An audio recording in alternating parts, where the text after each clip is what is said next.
The biting New York wind whistled through the steel beams of the Manhattan Bridge, carrying with it filthy snow that seemed to cut the skin of anyone who dared face it on that January night. Beneath the massive structure, the digital thermometer on a nearby street clock blinked insistently at 12 degrees below zero, signaling the coldest night of the decade for the city that never sleeps. Amid the icy concrete and accumulated trash, a small figure huddled inside a coat 3 times too large for his body, its frayed sleeves hiding hands that trembled uncontrollably. The scene was a painting of urban desolation. The gray of the cement contrasted with the pale blue of the child's face, while the heavy traffic above drowned out any cry for help that might rise from that corner forgotten by the world. Noah watched the scene from inside his armored SUV, keeping the interior temperature at a comfortable 72 degrees Fahrenheit, while the genuine leather seats suddenly felt uncomfortable in the face of the reality unfolding just a few meters away. He was the portrait of absolute success, wearing a vicuña wool overcoat that cost more than most people earned in a year, yet his eyes carried a weariness no fortune could cure. When he stepped out of the vehicle, the contrast was immediate and brutal. His polished Italian shoes touched snow mixed with motor oil, and the opulence of his presence felt like an affront to that silent misery. He stopped in front of little Oliver, who clutched a crumpled piece of paper as if it were humanity's most precious treasure, ignoring the cold to make sure his drawing wouldn't get wet. The moment of tension crystallized when Oliver, noticing the shadow of the tall, imposing man looming over him, did not recoil in fear, but instead lifted his large, hopeful eyes, revealing a purity that Noah's cynicism could not process. The boy held out the drawing, a childlike depiction of 2 adults holding hands with a child beneath a bright yellow sun, and asked in a trembling voice whether Noah knew those people, because that was how they would recognize him. Noah felt a knot in his throat he hadn't felt in decades. The humiliation of his own emotional emptiness was laid bare by the simplicity of that desperate search for belonging. In that instant, the CEO who routinely decided the fate of billion-dollar corporations found himself surrendered to the vulnerability of a child who had nothing but a sheet of paper and unshakable faith. With a decisive gesture that broke both his security protocol and the social common sense of his position, Noah knelt in the filthy snow, ignoring the stains that would ruin his outrageously expensive suit. He looked straight into the camera, recording the moment, and declared that he would not give the boy just money, but a real chance, taking him off the streets for the next 24 hours to change the course of their lives. This boy lives under a bridge, and tonight is, the coldest night of the year. I'm taking him with me, and at the end of one day we'll see who was truly saved, Noah said, his firm voice echoing beneath the metal of the bridge. It was the beginning of a journey with no turning back, a challenge not aimed at views, but at the redemption of a soul that money had forgotten to nourish. If you're enjoying this story, leave a like and subscribe to the channel. Now tell us, which city or country are you watching this video from? Let's continue with The Script. Noah's penthouse in Midtown Manhattan was a monument to minimalism and wealth, with glass walls offering a panoramic view of the city. Yet the interior exuded a chilling emptiness. The white marble countertops and abstract artworks worth millions served only as reminders of a life devoted exclusively to the accumulation of status and power. Once, Noah had been a family man, but a bitter divorce and the estrangement from his only daughter, who barely replied to his messages, had turned the apartment into a gallery of solitude. He surrounded himself with cutting-edge technology and absolute silence, believing that corporate efficiency would fill the void left by the affections he had lost during his climb to the top. Every luxury item was a barrier he had built between himself and the rest of humanity, making him a stranger in his own home. Oliver entered that sterile environment with uncertain steps, his worn-out shoes leaving trails of melted snow and mud across the Persian. Silk rugs Noah prized so dearly, The boy gazed up at the high ceiling with reverent fear, shrinking inside the oversized coat as if he expected to be thrown out at any moment simply for existing there. Noah watched the contrast between the small, malnourished body and the grandeur of the room, feeling a sharp stab of guilt for every cent wasted on frivolities while children like Oliver struggled to survive. The boy's suffering was visible not only in the dirt beneath his fingernails, but in the way he shielded his chest, where the family drawing was kept, that sheet of paper being the only anchor tying him to a sense of identity. Their interaction began with a silence heavy with unease, until Noah led him to a hot shower, the first the boy had taken in months. While Oliver was in the bathroom, Noah rummaged through his own memories, recalling a time when he too had dreams that didn't revolve around balance sheets or hostile corporate takeovers. Their conversation began to flow when Oliver emerged wearing a new flannel pajama set, slightly too big for his frail frame, yet its warm colors brought life back to his pale face. Oliver asked softly whether the city lights outside were stars that had fallen to the ground, and Noah, for the first time in years, smiled sincerely, explaining urban geography in a way a 7-year-old could understand. Later that night, Noah took Oliver to a classic 24-hour diner, searching for a place less intimidating than his icy penthouse. The boy devoured a grilled cheese sandwich with an urgency that broke Noah's heart, but midway through the meal, Oliver suddenly stopped and looked toward the tired-looking waiter behind the counter.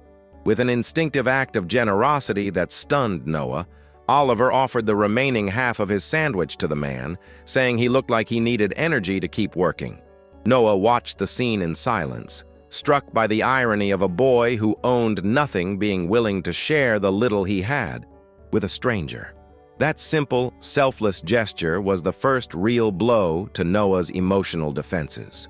Defenses built on the belief that generosity was merely a business transaction with an expected return.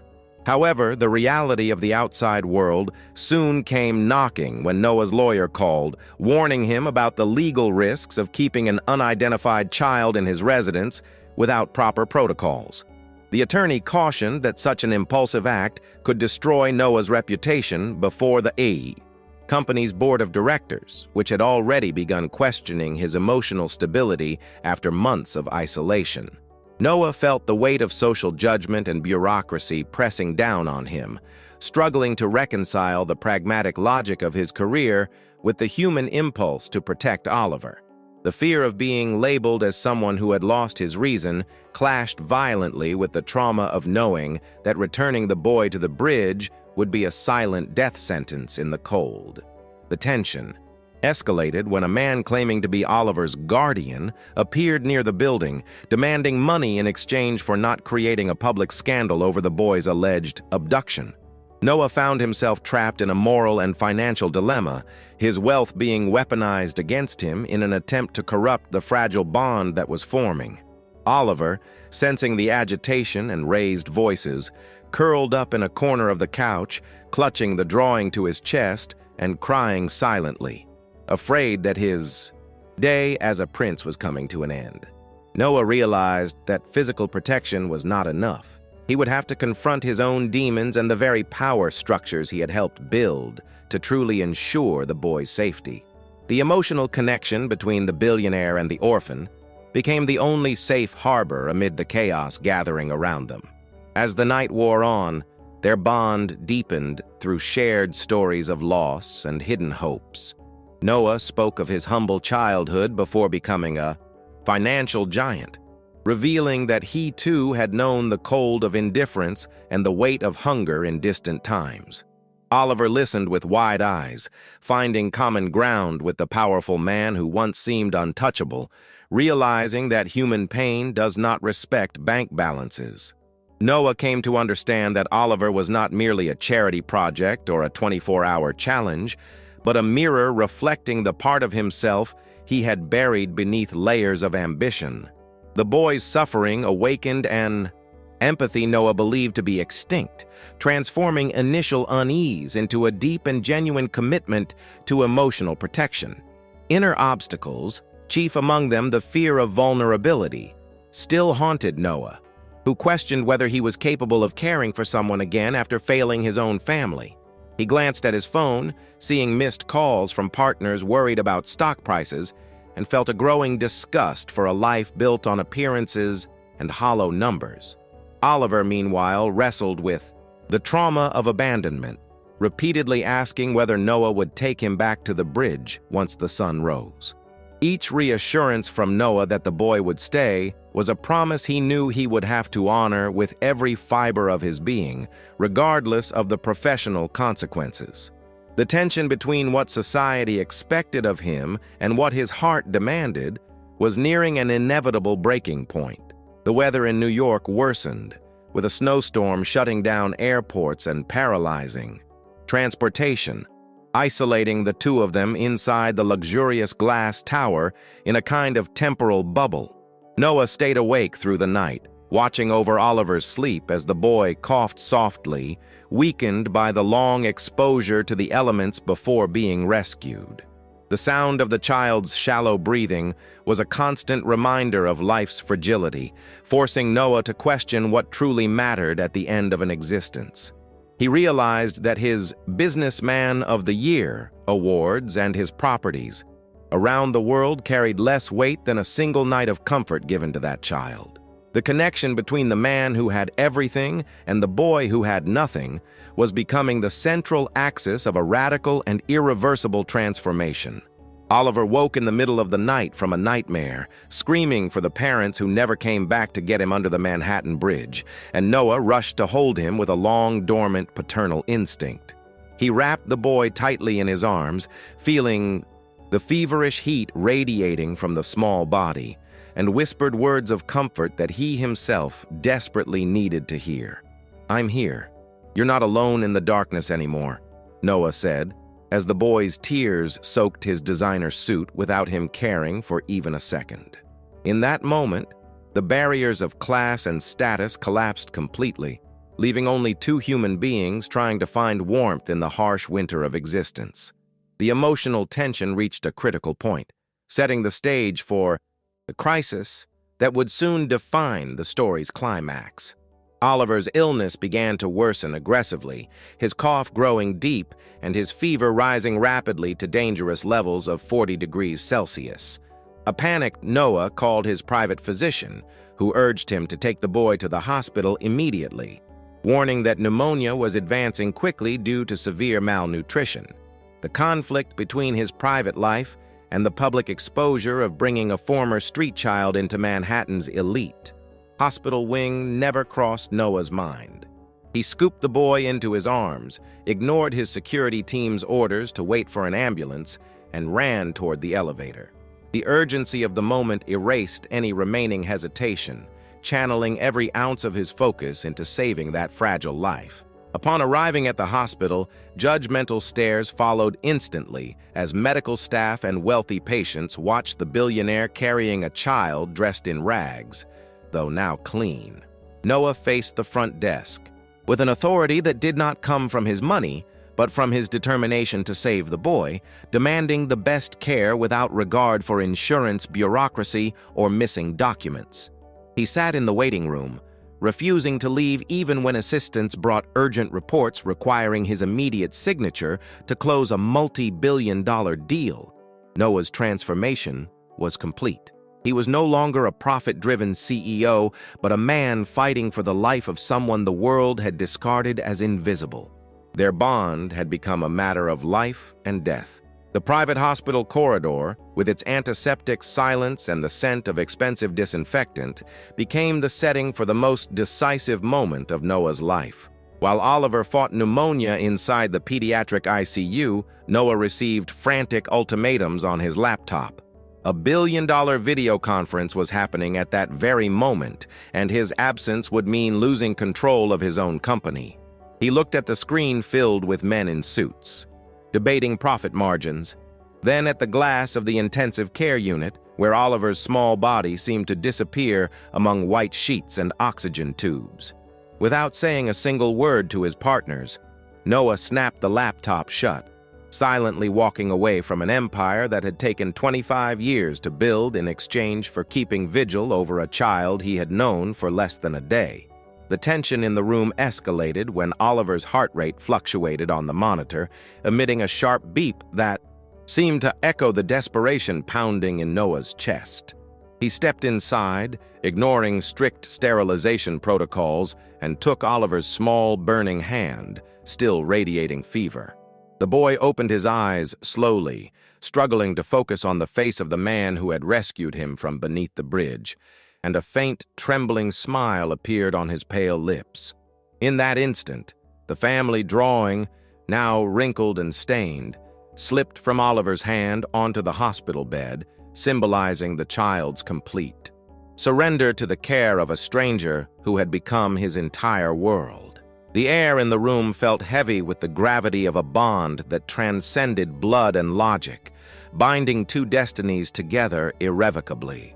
"Noah," Oliver whispered, his voice barely more than a breath, forcing the words through the oxygen mask that fogged with each attempt to speak. The billionaire leaned closer, tears finally streaming uncontrollably down his cheeks as he felt the fragility of a life now entirely dependent on his strength. Oliver lifted his index finger and touched Noah's face, wiping away a tear with an effort that seemed to drain his last remaining energy. The boy whispered that he no longer needed the drawing he had carried for years, because he had finally found what he had been searching for in that piece of paper.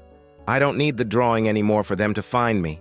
I already found my father," Oliver said, closing his eyes soon after and drifting into a deep sleep, while Noah collapsed into silent sobs beside the bed. Those words acted as a catalyst within Noah's soul, dissolving every remnant of his former identity built on material wealth and emotional coldness. He realized that true richness was not in the shares he owned, but in the sacred responsibility he had just been given by a boy who had nothing. The transformative exchange required no rhetoric or grand speeches. Oliver's declaration was the acknowledgement of a bond life had denied them both through different paths. Noah felt a clarity he had never experienced in boardroom meetings. His life's mission had shifted from managing fortunes to protecting that small flame of hope that refused to go out. Right there, he made a solemn promise that Oliver would never return to the cold concrete beneath the Manhattan Bridge. The climax reached its peak when doctors entered to perform an emergency procedure, asking Noah to step out so they could work to stabilize the boy. He hesitated, but as he looked at Oliver one last time before being escorted from the room, he saw the family drawing resting on the pillow, a testament to the journey that had brought them there. Outside, in the cold corridor, Noah did not call his lawyer, his partners, or the press that was beginning to speculate about his whereabouts. He simply sat on the floor, leaning against the hospital's marble wall, and prayed for the first time in decades. Not for success or power, but for time. Time to be the father Oliver needed, and to build a future, where no child would ever have to draw a family just to feel seen. Are you enjoying this story? Leave a like and subscribe to the channel. Now let's continue with the video. 3 months had passed since that fateful night, and the Manhattan skyline, now bathed in the gentle light of spring, seemed to mirror the profound renewal in Noah's life. The pneumonia had been defeated, but the true transformation unfolded in bureaucratic hallways and within the businessman's heart, as he successfully finalized Oliver's legal adoption. Noah didn't just change his routine. He redirected his fortune toward creating the Oliver Foundation, an organization dedicated to turning abandoned buildings into welcoming homes for children living on the streets. He stepped down as CEO of his former corporation, retaining only a consulting role, to devote his days to overseeing construction projects and caring for his son's well-being. The man who once defined himself by numbers and acquisitions now found purpose in the healthy glow of safety and trust in the eyes of the small boy he had rescued from the ice.